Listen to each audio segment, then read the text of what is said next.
Today, we're diving into an ancient blueprint for mastering our own minds. It's a way to take that inner chaos that, we all feel and transform it into some real, profound clarity. Does this sound familiar? I mean, that constant stream of commentary in your head. You're planning, you're worrying, you're replaying conversations over and over. It's exhausting, right? It can feel like you're just a passenger on this runaway train of your own thoughts. Well, you are definitely not alone in feeling this way. And this isn't some new modern problem that just came from our busy lives. Actually, ancient thinkers were so familiar with this mental chatter that they had a very specific and I think powerful word for it. And that word is Vitakka. It's a term from the Pali language that just perfectly captures that initial spark of a thought. The very act of the mind reaching out and landing on a subject. It's really the basic building block of our entire inner monologue. But here's where it gets really interesting. This ancient wisdom doesn't just name the process, it gives us a framework to actually diagnose it. It makes us ask a really simple but pretty profound question. Is this thought I'm having skillful, or is it unskillful? The Buddha himself, before his enlightenment, talked about doing this exact practice. He literally sat down and started sorting through his own mental landscape, separating every Vitakka, every thought, into two completely distinct piles. And this is the exact framework he used. So on one side, you've got the unskillful thoughts, akasala Vitakka. These are thoughts that are rooted in things like grasping desire, ill will, and cruelty.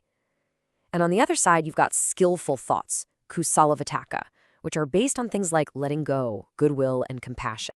So why does this distinction matter so much? Well, because the consequences are crystal clear. Unskillful thoughts, they aren't just unpleasant.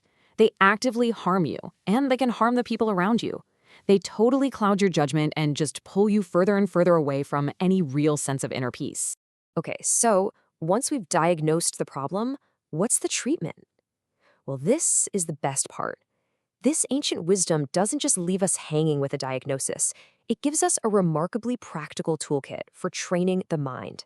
The approach is this really fascinating 5-step progression, and it moves from the subtle all the way to the forceful. So it starts with a simple switch, then it moves to examining a thought's dangers, distracting yourself from it, stilling its source, and then only as a final last resort, using brute force.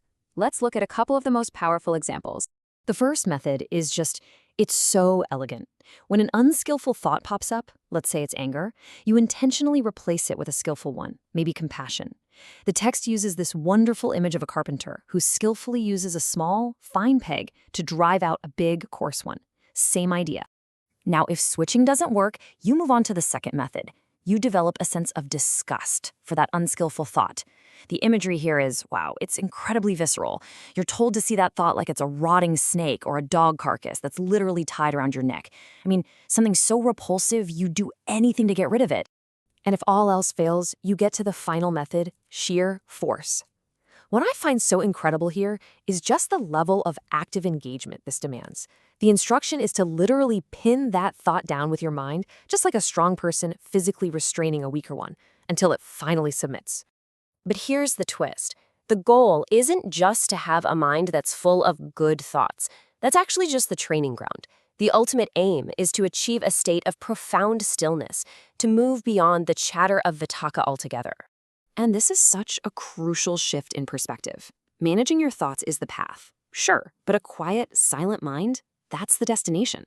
It's about cultivating a state where that constant need to think and reflect and analyze just falls away. You see, in the descriptions of these deep meditative states, called jhana, the very first level is explicitly described as being accompanied by thought. You're secluded from unskillful things, you're feeling joy, but the mind is still applying itself, savitakam savicharam. But then, in the second jhana, something just profound happens. The mind becomes so unified, so concentrated, that thought simply ceases. The formula flips to avitakam avicharam, without thought. This transition, this is everything. It's the entire point of the training. This is it. That 2 you see on the screen, that represents the destination. It is the culmination of all that training, the moment that inner narrator finally goes quiet. And not because you forced it to, but because the mind has become so deeply calm and unified that the constant bubbling up of Vitakka just stops. There's just nothing left to say. So, what does this ancient roadmap mean for us, right here, right now, in our crazy modern lives? Well, it offers a really powerful new way to relate to our own minds. The path is actually incredibly clear. First, just watch your thoughts. Then start sorting them. Is this one helpful? Is that one causing me stress? Then you apply that 5-step toolkit to gently nudge your mind in a more skillful direction. And all along, you remember that the goal is a deeper sense of inner quiet and clarity.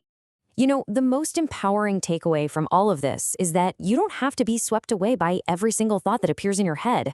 You can learn to tend to your mind, to pull the weeds of unskillful thinking, and to really nurture the seeds of clarity and kindness.